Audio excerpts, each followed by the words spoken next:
The first time Sarelith's blood touched the alien soil, the ground whispered back, not with words, but with warmth. A pulse, like something alive beneath the dust. She froze, claws trembling, breath shaking. Her name was Sarelith. Once, she had been Sarelith of the Emberwing clan, proud dragonblood warriors of the volcanic skies. She had flown above fire mountains, her wings glowing like flame. Now she was cast out, broken. A dragon woman with scarred scales and torn horns, marked as cursed.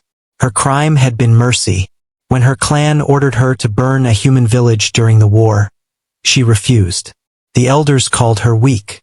Mercy is betrayal. They tore her wings. They branded her throat with ash. And they threw her into exile beyond their world. She survived the crash, barely, falling onto a forgotten alien planet at the edge of space. The sky was pale violet, the land cold and empty. The only shelter, an abandoned farm dome, half collapsed, rusted, silent. Sarelith crawled inside, dragging her broken body. Alone. No clan, no home, no purpose, only pain. For the first time since exile, she cried. Dragon tears fell into the strange dirt, and the soil answered with warmth. The planet wasn't dead. Something was sleeping beneath it. Sarelith didn't understand, but she needed a reason to live, so she stayed. Days became weeks. She rebuilt the farm slowly, hands shaking, patching pipes, fixing the dome, planting forgotten seeds from old storage crates. Nothing grew at first. The soil was heavy, strange. Each night, she whispered, "Please, I have nothing else." Then one morning, green sprouted, a tiny, fragile plant pushing through the dust. Sarelith stared as if it were a miracle. A dragon woman made for war, now kneeling over life. Hope returned. Small but real. Months passed. Human colonist ships arrived, scavengers searching for fertile ground. They landed and froze when they saw her, a dragon woman. Their weapons rose. Sarelith lifted her hands, trembling. "I am not your enemy." A human man stepped forward, tired eyes, full of sorrow. His name was Jonah. "We thought dragons only came to destroy." Sarelith swallowed. "I was cast out, because I refused." Jonah saw her scars. Slowly his rifle lowered. The colonists were starving. Supplies had failed. But Sarelith's farm was growing food. Against all logic, they offered trade water filters, medicine, parts. Sarelith hesitated. Trust was dangerous, but loneliness was worse. She allowed them. The farm became alive again. Humans worked beside her. Children laughed near the crops. Fear still existed, but so did wonder. Sarelith began to believe she could become more than what her clan named her. Until soldiers arrived, not colonists but imperial hunters. Their ships carried the crimson crest of the dragon dominion. Blood turned to ice. Jonah whispered, "They came for you." The hunters marched across the fields.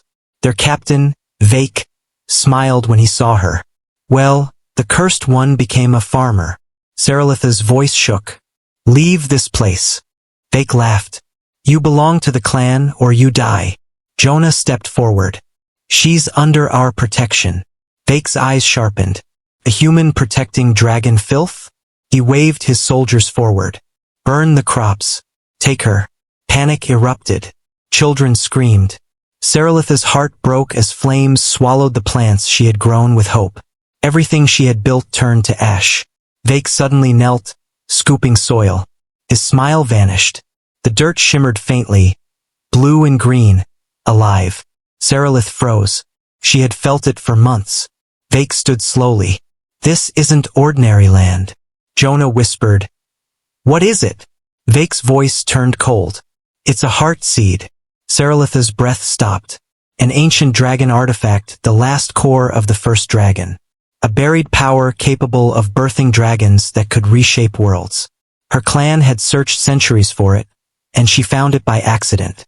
The soil hid a life-changing secret. Vake's eyes gleamed.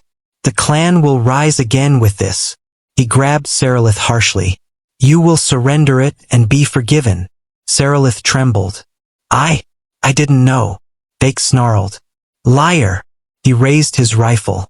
Kill the humans. Take the heart seed. Shots fired. Chaos exploded. Jonah fell, blood spilling into the alien soil.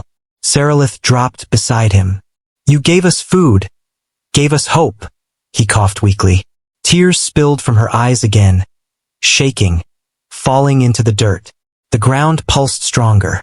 The soil trembled like a heartbeat waking. Vake froze. What? Jonah whispered, barely alive. The planet. It chose you. Vake screamed. No. It belongs to the clan. He rushed forward. In that moment, Sarelith understood. The heart seed wasn't a weapon. It was alive, waiting for someone who chose mercy. Her exile, her suffering, her farming. It wasn't meaningless. It was destiny. Sarelith stood trembling, her torn wings useless, but her heart burned brighter than fire. She pressed her claws into the glowing soil. I won't let you turn this into war, Vake shouted. You can't stop me, Sarelith whispered through tears. I already have. She poured her life force into the earth as sacrifice. Her scales cracked with radiant light. The heart seed awakened. The ground split open. A pillar of blue-green flame erupted into the sky. Soldiers screamed, stumbling back from beneath the farm. A colossal luminous dragon spirit rose, formed of roots, stars, and ancient light. Its voice shook the heavens. Who calls upon the heart of creation? Vake felt trembling. The clan, the dominion. The spirit's gaze turned to Sarelith. You were cast out for mercy. You are worthy. Sarelith sobbed. I only wanted to grow life, not burn it. The spirit's light intensified. Then you shall be its guardian. Vake screamed, lunging forward. The spirit's flame touched him, not burning, purifying. His armor turned to ash. His cruelty dissolved. The hunters fled in terror. Silence fell. Sarelith collapsed, weak, nearly dead. Jonah crawled beside her, bloodied but alive. You saved us, he whispered. Sarelith replied, I was never strong enough for the clan. Jonah smiled softly. Maybe that's why you were strong enough for this. The farm lay broken. Crops burned. But the soil still glowed. Alive. Hope remained. Sarelith looked up at the alien sky. For the first time since exile, she wasn't cursed. She wasn't nothing. She was chosen. Because hope doesn't grow in perfect places. It grows in broken soil, touched by mercy. And sometimes, the one rejected by all becomes the guardian of tomorrow. Please follow my channel for more videos. One click from you can change my life.